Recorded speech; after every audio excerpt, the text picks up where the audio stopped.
This week, we are visiting Norfolk. After sailing down the bay in the best and worst weather, we have made it to Norfolk. Join us on a whirlwind tour of museums, battleships, more museums,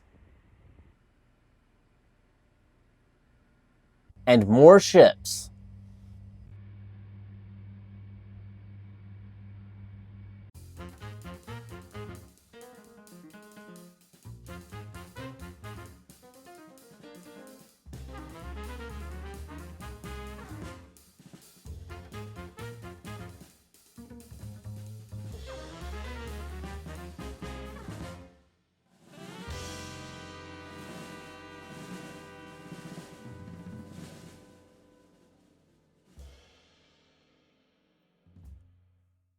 Our adventures have brought us to Norfolk, Virginia, where we are taking a pause to get some work done, to wait on weather, and to do some adventuring in the city.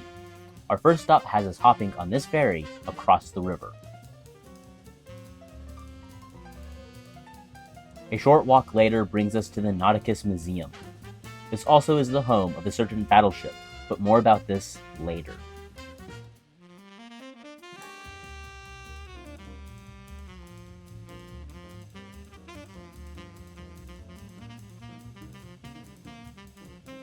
We all got to let our inner child out some as we played with pulleys in the first exhibit.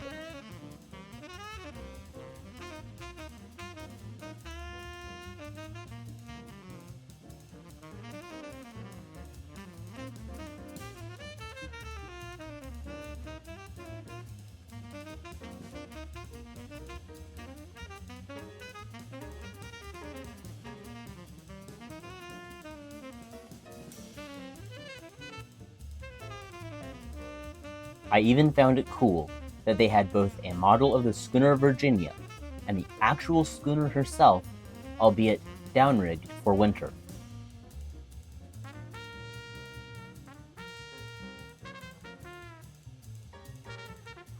We moved on to the next exhibits that talked about the port.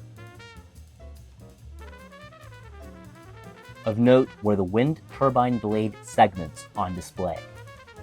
These pieces gave a glimpse into the sheer scale of the project. Next up were the fish tanks. Whenever we see our favorite aquatic creatures, we always have to take a look.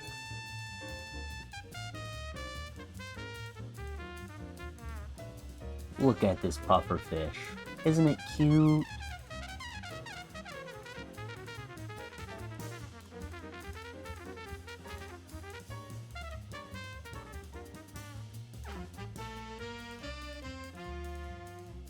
As we came to the end of the exhibits, Simon did some light terraforming, and we learned that the Chesapeake Bay was formed by a meteor.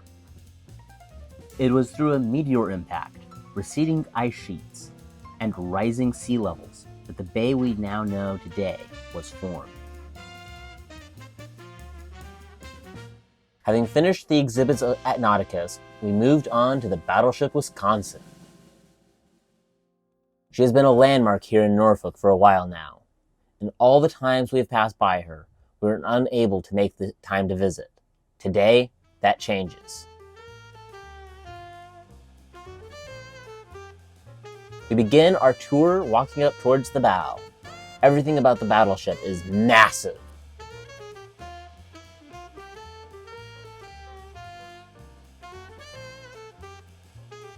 Her sheer kinetic firepower has even changed local topography. During the Korean War, one of her even smaller 40mm guns was hit by a North Korean shell fired from a hill, injuring 3 sailors and dirtying her clean teak decks. The response was a full 16-inch salvo. Hill? What hill? A full broadside is not the only punishment Wisconsin can deliver. She was also armed with a number of Tomahawk cruise missiles later in her career. Sneaking into the superstructure, we get to take a peek at the TV studio on board, as well as the officers' staterooms. Seeing the space they got makes me feel a little envious. This is a lot of space for one person. Going down a deck, we get to have a peek at the enlisted berthing.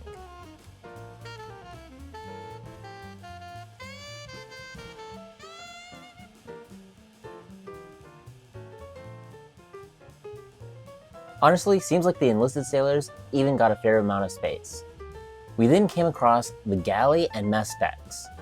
The thousands of sailors serving aboard the Wisconsin would visit these decks every day for their meals.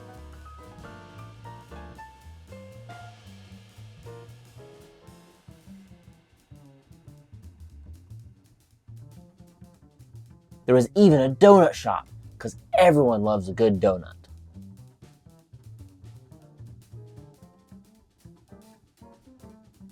Down another deck, and we find ourselves deeper in the battleship. Here on the third deck is Broadway. This long stretch serves as the artery for all the engineering spaces. There's even what I might assume is bilge access, a long way down that hole. Forward of Broadway is the hospital, tucked away deep inside the ship. It is a sizable space with a bony doctor. Dr. Bones wants you to know that he's a doctor and not anything else.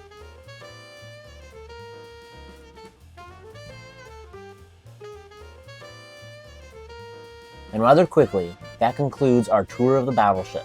Tomorrow, we have another place to explore. Our next destination to explore is the Portsmouth Naval Shipyard Museum. The shipyard was built in 1767 and named Gosport, after the shipyard Gosport in Portsmouth, England. In 1827, construction on Dry Dock No. 1 began. White laborers, free black laborers, and enslaved black laborers are all hired and paid for this construction project. All the black laborers were paid less than their white counterparts for the same quality work. Piling on top of this, all the black laborers were mistreated. Nobody was happy with this situation, and nobody wanted to budge and treat their counterparts respectfully. With black laborers being cheaper than white, they were hired in greater number. The white laborers wrote 3 petitions demanding their jobs back, but nothing changed. The white laborers were unable to get their jobs back. The black laborers continued to be underpaid and abused. The unease and upset continued even after the completion of the dry dock, as the nation plummeted into civil war. In 1861, civil war finally broke out. The Union forces burned the shipyard down as they retreated north. In their haste, the Union failed to fully destroy one of their ships in the yard, the USS Merrimack. The Confederacy razed the Merrimack's wreckage. From this wreckage, they created one of the first ironclads, the Virginia, forever changing naval warfare. In the end, though, the Confederacy lost the war. Portsmouth is surrounded by Union forces. The Confederacy, unable to hold the city, retreats, burning the shipyard again and scuttling the Virginia. So the Civil War draws to a close. Like the rest of the South, the city of Portsmouth is broke. What gets the city back on its feet, though, is the shipyard. The Navy wants to modernize the fleet. The Norfolk Navy Yard becomes the place, bringing in jobs for the people living in the city. The strong relationship that forms between the city and the shipyard allows them both to weather many crises, all the while transforming the city into the industrial hub it is today. Near the Shipyard Museum sits another landmark on the shoreline, the Lightship Portsmouth. For many centuries, lightships have been used as lighthouses where lighthouses could not be built. Lightship Portsmouth, also known as LV-101, served as a lightship for Cape Charles, the mouth of the Delaware Bay, and Stornhorst Shoals. With better radio beacons and lighthouses being able to be built in previously impossible locations, lightships became obsolete. At the same time that LV-101 was decommissioned, the city of Portsmouth was looking for a new shoreside tourist attraction. LV-101 found a new home here in Portsmouth and is now a museum telling her story and the story of the other lightships. And our adventures didn't just stop there in Norfolk. We took a walk late one evening to get a peek at the Winterfest lights. And it was amazing! Yes, it was. Maybe next time we pass through at this time of year, we can get an even better look at those lights. Yep, I like that plan. If you have any thoughts, please let us know in the comments down below. Also, if you enjoyed, please leave a like and subscribe. Thank you for watching. See you next time.